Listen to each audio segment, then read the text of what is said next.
नमस्कार दोस्तों, रीट भर्ती परीक्षा में सम्मिलित होने वाले सभी प्यारे विद्यार्थियों को पूरे प्रत्यक्ष परिवार की ओर से मैं जितेंद्र भट्ट हार्दिक बधाई एवं अग्रिम शुभकामनाएं प्रेषित करता हूं। जैसा कि साथियों, कल 23 जुलाई और परसों 24 जुलाई को आपका रीट का पेपर होने वाला है। 2 पारी में पेपर हो रहा है, जिसमें सुबह का समय है प्रातः 10 बजे से 12:30 बजे तक और दोपहर वाली जो शिफ्ट है उसमें आपका समय है 3 बजे से लेकर के 5:30 बजे तक। परीक्षा में जैसा कि निर्देश दिए गए हैं कि 2 घंटे पूर्व पहुंचना अनिवार्य है। इसके लिए आपको सुबह 9 बजे के बाद एंट्री बंद कर दी जाएगी, तो एक समय का थोड़ा सा विद्यार्थियों विशेष ध्यान रखें। और दिन वाली शिफ्ट में 2 बजे के बाद जो है वो एंट्री बंद होगी, तो उससे पहले पहुंचने का थोड़ा सा आप प्रयत्न करें, जिससे आप आराम से अच्छे से पहुंच पाएँ वहाँ। और जैसा कि विद्यार्थियों, इस परीक्षा में आपको कुछ मैं सामान्य सी जानकारी दे रहा हूँ, वो थोड़ा ध्यान रखना है, विशेष सावधानी बरतना है कि एक तो अगर आपका सेंटर अगर दूर है तो परीक्षा से एक दिन पूर्व ही वहाँ पहुँच जाए और अपना सेंटर देख ले और उसी के आसपास जो है आपका रूम वगैरह ले ले। और फिर दूसरा एक और ये ध्यान रखना है कि आप जब परीक्षा देने जाए तो आते और जाते वक्त बस से या ट्रेन से, जैसे भी आप सफ़र कर रहे हैं आपके निजी व्हीकल से, तो विशेष सावधानी बरतना है।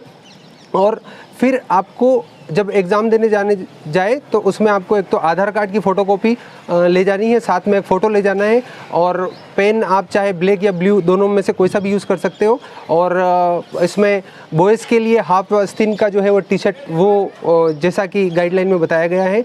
और गर्ल्स को भी थोड़ा सा ड्रेस कोड, उनको भी जो है कुर्ती वगैरह, वो शॉर्ट वगैरह उस टाइप को पहन करके जाना है। और हल्के चप्पल जो है वो पहन करके आपको ध्यान जाना है, ताकि थोड़ा सा आपको कोई असुविधा नहीं हो। खास करके महिलाओं को भी थोड़ा विशेष ध्यान रखना है कि ज्वेलरी जो है वो आप अगर नहीं पहन के जाए तो थोड़ा सही रहेगा, जिससे आपको कोई परेशानी नहीं हो। इसी के साथ प्यारे विद्यार्थियों, मैं आपको ये बात बताना चाहता हूँ कि जब सुनिश्चित रूप से आप सभी ने अभी तक काफ़ी अच्छी से तैयारी कर ली होगी, और इसके बाद अब जो है बिल्कुल शांत हो जाओ, अच्छे से कूल होकर के बढ़िया से माइंड को एक रिलैक्स मोड में ले आओ। और जैसा कि कल आपको पेपर देना है, अच्छे शांति के साथ आपको पेपर देना है। और मैं कुछ सामान्य सी और बात बताता हूँ कि पेपर आपका जो हो रहा है ये प्री रीड परीक्षा, इसमें 150 प्रश्न आ रहे हैं और आपका ऋणात्मक अंकन नहीं होगा।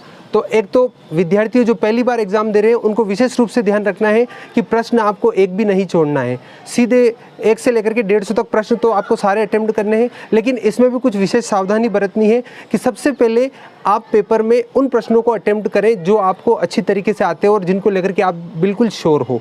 इससे ये होगा कि शुरुआती 1 घंटे में आप इन 150 प्रश्नों में से कम 60 से 70 प्रश्न वह अटेम्प्ट कर लेंगे जो आपके बिल्कुल सही है। इससे ये होगा कि आपके अंदर से कॉन्फिडेंस आएगा, और कॉन्फिडेंस के बाद अगर आप आगे के राउंड में उन प्रश्नों को लेंगे जिन पर आप थोड़ा 50-50 है, या फिर आपको यूँ लग रहा है कि इसमें ए उत्तर सही है या बी सही है, तो उनको लेकर के आप अगर सेकंड राउंड में लेंगे तो कॉन्फिडेंस के साथ अगर करेंगे तो उसमें और ज़्यादा सही होने की संभावनाएं रहती है। तो इस प्रकार आपको थोड़ा सा ध्यान रखना है।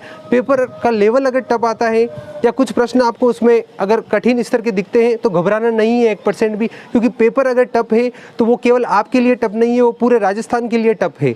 और अगर पेपर टफ होगा तो मेरिट वैसे भी डाउन जाएगी और वो सभी के लिए एक जैसा असर करेगा। तो इसलिए उसका थोड़ा सा ध्यान रखना है। कोई घबराना नहीं है, बिल्कुल आराम से शांति से। अभी तक जो आपने पढ़ लिया है वो काफ़ी अच्छा पढ़ा है, मेहनत अच्छी की है। बाकी मेहनत करना अपने ऊपर है, बाकी फल देना ऊपर वाले के हाथ में है। सभी बहुत बढ़िया अच्छे से एग्ज़ाम देवें। और साथियों, मैं अंत में एक बात और कहना चाहूँगा कि जो परीक्षाएं होती है वो हौसलों की जंग हुआ करती है, इन्हें कब तक किताबों के सहारे लड़ोगे। तो इसलिए ध्यान रखना है कि जितना आपने पढ़ लिया है काफ़ी अच्छे से, कोई दिक्कत नहीं है, बढ़िया आराम से। आपको पूरे प्रत्यक्ष परिवार की ओर से अग्रिम शुभकामनाएं हैं, और अच्छे से एग्ज़ाम दो और सफल होकर के लौटो। ओके, धन्यवाद।